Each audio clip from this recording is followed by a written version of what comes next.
ఓం శ్రీ మహాగణాధిపతియే నమః. ఓం శ్రీ గురుభ్యో నమః. ఓం శ్రీమాత్రే నమః. ఓం శ్రీ మహాపెరివా శరణం. అపార కరుణా సింధుం జ్ఞానదం శాంతరూపిణిం శ్రీ చంద్రశేఖరేంద్ర గురు ప్రణమాం ముదాన్వహం. అందరికీ నమస్కారం. నేను మీ కౌసల్యను మరో వీడియోతో మీ ముందుకు వచ్చాను. కాంచి మహాపెరివా దివ్య చరిత్రలో ఎన్నో సంఘటనలు జరిగాయి, కానీ అన్నీ చెప్పలేము. ఏదో ఉడతాభక్తిగా కొన్ని సంఘటనలు చెప్పగలుగుతున్నాను.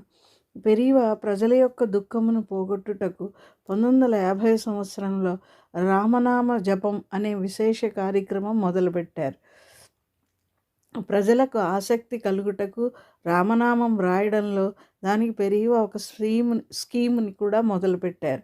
1,00,000 సార్లు వ్రాస్తే బంగారు నాణెం, 50,000 సార్లు వ్రాస్తే వెండి నాణెం, ఇవన్నీ మఠం నుంచి ఇచ్చేవారు. పిల్లలకు పెద్దలకు ఆసక్తి కలగడం కోసం ఇవన్నీ చేశారు. ఈ రోజున మనం అందరం శ్రీరామ జయం వ్రాస్తున్నామంటే అది నిజంగా పెరివా పెట్టిన భిక్షయే. శ్రీరామ జయం గురించి జరిగిన ఒక సంఘటన ఇక్కడ పొందుపరుస్తున్నాను. పెరివా సంస్కృత కాలేజీ మైలాపూర్లో ఉన్నప్పుడు ఒక అమ్మాయి రామనామం రాసి పట్టుకుని వెళ్ళింది. పెరివారికి చూపిస్తే మేనేజర్కి చూపించి బంగారు నాణ్యం తీసుకో అని అన్నారు.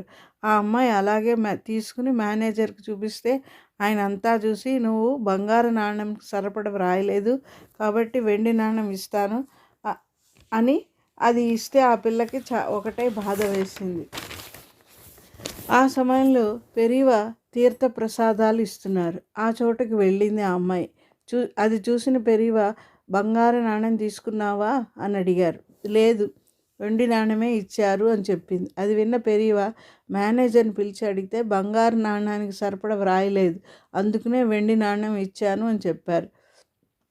అది విన్న పెరివా మఠం లోపల నుంచి కొన్ని పేపర్లు పెన్నులు తెప్పించి అక్కడున్న వారందరితో వ్రాయించి ఆ సంఖ్య పూర్తి చేయించారు, బంగారు నాణ్యానికి సరిపడా. ఆ పిమ్మట బంగారు నాణ్యం తెప్పించి పెరివా తన చేతులతో ఆ అమ్మాయికి బంగారు నాణ్యం ఇచ్చారు. నిజంగా పెరివా ధర్మమూర్తి. మనం కూడా శ్రీరామచంద్రమూర్తి గురించి తెలుసుకున్నాం. రామో విగ్రహవాక్యాన్ ధర్మ. రాముడు ధర్మానికి కట్టుబడి ఎలా ఉంటాడో అదేవిధంగా పెరివా ఎన్నడూ తన ధర్మాన్ని విడలేదు. అందుకనే ఆయన ధర్మమూర్తి. పెరివా సన్నిధిలో ఏది జరిగినా అనుగ్రహమే.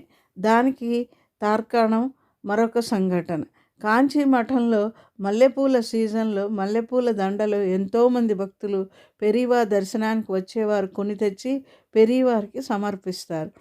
పెరివారు వాటిని తల మీద పెట్టుకుని బుట్టలో పెడతారు. అవి శిష్యులు అక్కడికి వచ్చే స్త్రీలందరికీ ప్రసాదంగా ఇచ్చివేస్తారు. ఒకసారి గంగామామి, ఆమె కూతురు రాధ అనే ఆమె తన కొడుకు శంకర్తో వచ్చారు. శంకర్ చాలా చిన్న పిల్లవాడు. ఈ కుటుంబం ఎప్పుడు చూసినా కాంచీ మఠంలోనే పెరివారిని అస్తమాను దర్శిస్తూ ఉంటారు. పెరివా ఆ శంకర్ అనే పిల్లవాడిని తన మేనా ముందు కూర్చోబెట్టి మాట్లాడుతుండేవారు. రాధ తన కొడుకుతో వచ్చినప్పుడు పెరివా శిష్యులు మల్లె చెండులను అందరికీ పంచుతున్నారు. ఆ సమయంలో శంకర్ తనకు కూడా కావాలని చేయి చాచాడు. అది చూసిన పెరివా శిష్యుడు, ఇవి నీకు కాదు ఆడవాళ్ళకి అని విసుక్కున్నాడు. అలా పంచుతూ అతను ముందుకు వెళ్ళిపోయాడు. దండలు అయిపోయాయి, కానీ రాధకి దండ దొరకలేదు. దానితో ఆమెకు చాలా బాధ అనిపించి కళ్ళల్లో నీరు వచ్చింది. ఆడవాళ్ళు సెంటిమెంట్ కదా. అప్పుడు పెరివా శంకర్ని పిలిచి అన్నారు, చూడు, నా సన్నిధిలో ఏది జరిగినా అది అనుగ్రహమే. ప్రసాదం దొరికినా దొరకకపోయినా కూడా అనుగ్రహమే. దానికి బాధపడకూడదు. ఏదైనా మంచిగా జరుగుతుంది అని అన్నారు. ఈ ఉపదేశం ఆ పిల్లవాడికి అర్థం కాకపోవచ్చు, కానీ చివరన ఉన్న ఆ పిల్లవాడి తల్లికి అర్థమైంది.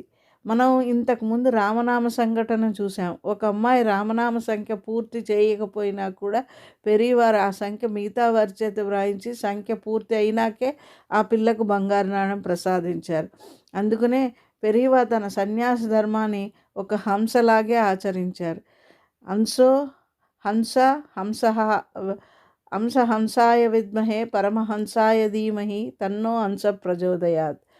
ఒక హంస పాలు నీరు కలిసి ఉన్న నీరును విడదీసి ఎలా తాగుతుందో, సన్యాసులు, పీఠాధిపతులు మొదలగు వారు తమ ధర్మాన్ని ఎవరిని ప్రశంస చేయడానికి చూడరు. వారందరూ సదా ధర్మ మార్గంలో నడుస్తారు.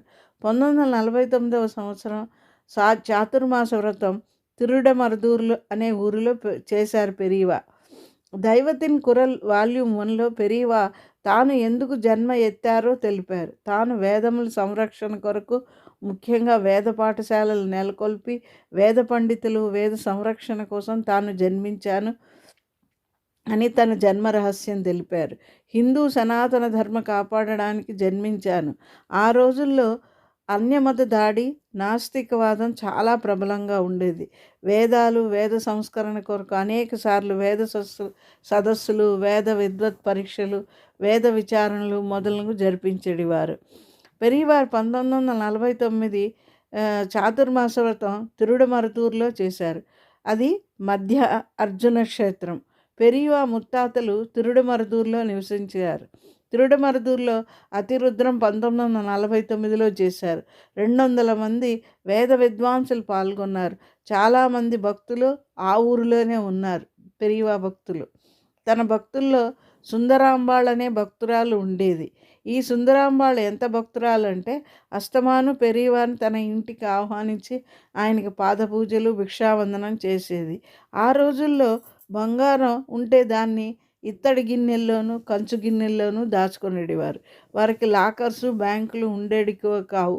అలాగే పాత్రలలో దాచేవారు. ఒకసారి పెరియవారికి ఒక కంచు గిన్నెలో ఉంచిన బంగారంతో పాదపూజ చేసింది ఈ సుందరాంబాళ్. తర్వాత కాలంలో పెరియవా ఆమెని కాశీకి వెళ్ళి ఉండమన్నారు. ఆమె అలాగే చేసింది. కాశీలో సుందరాంబాళ్ సిద్ధి పొందినది. ఒకసారి పెరియవా 1949లో చాతుర్మాసం తిరుడమరుదూరులో చేశారు. ఆ సమయంలో ఒక వేద విద్వత్ సదస్సు జరుగుతోంది. ఆ సదస్సులో బ్రహ్మసూత్ర భాష్య పాఠం గురించి జరుగుతోంది. ఎప్పుడూ వేదాంత విచారములు జరిగేవి. సాధారణంగా మన సంప్రదాయంలో అధికార భేదములు ఉండేవి. అనగా వీరు ఈ పని చేయాలి, ఆ పని చేయరాదు అనే విషయం ఉండేది. ఇది ఎందుకు రాస్తున్నానంటే ఆ రోజుల్లో భాష్యపాఠం జరిగేటప్పుడు స్త్రీలు వినకూడదు అనే సంప్రదాయం ఉండేది. అలాంటి భాష్యపాఠం జరుగుతున్నప్పుడు ఈ సుందరాంబాళ్ ఇద్దరి సహాయంతో అచ్చటకు వచ్చినది. పెరియవా చాతుర్మాసం చేసేటప్పుడు ఆయనతో చాలామంది సన్యాసులు, విద్వాంసులు ఉండేవారు. భాష్యపాఠం ఎక్కడ సుందరాంబాళ్ వింటుందో అని ఒక సన్యాసి ఆమెను వెళ్ళొద్దు అని చెప్పారు. అది విన్న పెరియవా ఆమె దేవహూతి అంత గొప్ప జ్ఞాని అన్నారు. దేవహూతి శ్రీమద్భాగవతంలో కపిలోపాఖ్యానం అనే చోట వస్తుంది. కపిలుడు తన తల్లి అయిన దేవహూతికి వేదాంత సారము, జ్ఞానోపదేశం చేశారు. అనగా కపిలుడు ఎందుకు వేదాంతం అంతయు చెప్పాడు అంటే దేవహూతికి యోగ్యత ఉంది కాబట్టి ఆమెకు వేదాంత సారం తెలిపారు. ఎవరికి యోగ్యత ఉంటే వారికి ఈశ్వరానుగ్రహం ఉంటుంది. సమయం వస్తే వేదాంతం నేర్చుకున్న స్త్రీలు ఎంతోమంది ఉన్నారు. వేదాంత సారంతో కవిత్వం, పాటలు వ్రాసిన స్త్రీలు ఎంతోమంది ఉన్నారు మన పురాణాల్లో. వారిలో యజ్ఞవల్కి, కారైకారి అమ్మవారు, మొల్ల మొదలగువారు. హర హర శంకర, జై జై శంకర.